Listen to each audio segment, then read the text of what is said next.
सोचिए, एक नदी जो स्वर्ग से उतरी, जिसकी एक बूंद मोक्ष देती है, जिसने एक श्राप तोड़ा और 60,000 आत्माओं को मुक्त किया। उनका नाम है माँ गंगा। और ये कथा है कैसे स्वर्ग की पवित्र नदी धरती पर उतरी। हे मित्रों, हर हिंदू के मन में बसी है माँ गंगा। हरिद्वार से लेकर बंगाल की खाड़ी तक करोड़ों श्रद्धालु आज भी उनके दर्शन को आते हैं। एक डुबकी और सारे पाप धुल जाते हैं।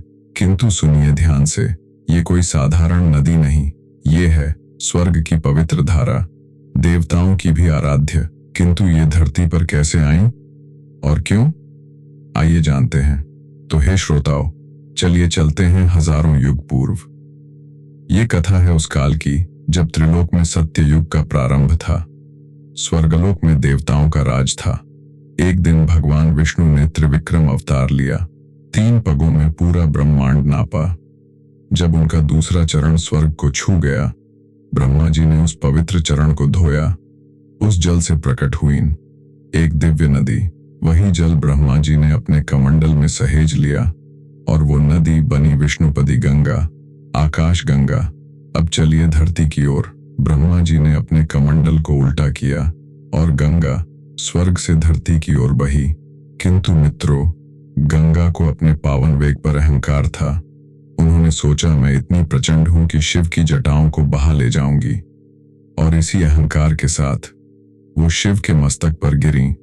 एक भयंकर टक्कर हुई, किंतु शिव अचल रहे। गंगा शिव की जटाओं में फंस गईं।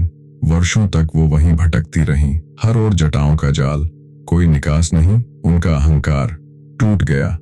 भगीरथ फिर चिंतित हो उठे। उन्होंने पुनः शिव की स्तुति की। हे भोलेनाथ, अयोध्या के राजवंश में एक महान सम्राट थे, महाराज सगर।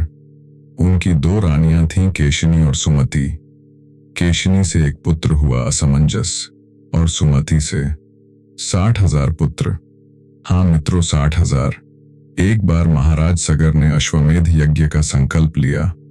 घोड़ा छोड़ा गया पूरी पृथ्वी पर विजय यात्रा के लिए। किंतु इंद्र को भय था, कहीं सगर का तेज स्वर्ग पर भी छा न जाए। उन्होंने वो घोड़ा चुरा लिया और छुपा दिया कपिल मुनि के आश्रम में। घोड़ा खो गया। महाराज सगर ने अपने 60,000 पुत्रों को आज्ञा दी, खोज लाओ। 60,000 पुत्र निकल पड़े।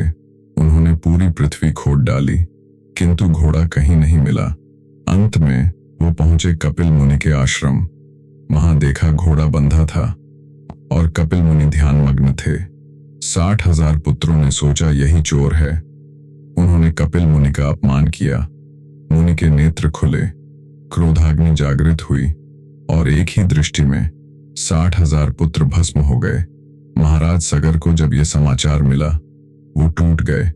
उन्होंने अपने पौत्र अंशुमान को भेजा।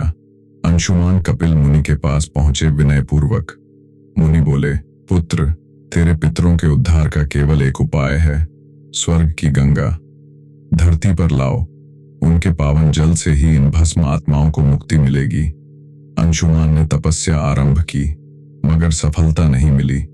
उनके पुत्र दिलीप ने भी तप किया, मगर वो भी असफल रहे। किंतु एक मनुष्य के हृदय में अब भी आशा जीवित थी। दिलीप के पुत्र भगीरथ ने अपना सिंहासन त्याग दिया।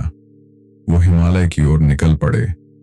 एकमात्र संकल्प अपने पूर्वजों को मुक्ति दिलाना। वर्षों तक एक पैर पर खड़े रहे। 12 ऋतुओं की मार सहन की। वर्षा, ग्रीष्म, शीत कुछ भी उन्हें विचलित नहीं कर सका। केवल वायु पीते थे। केवल मन में एक ही जप, गंगे गंगे गंगे। हजारों वर्ष बीत गए और अंततः ब्रह्मा जी प्रकट हुए।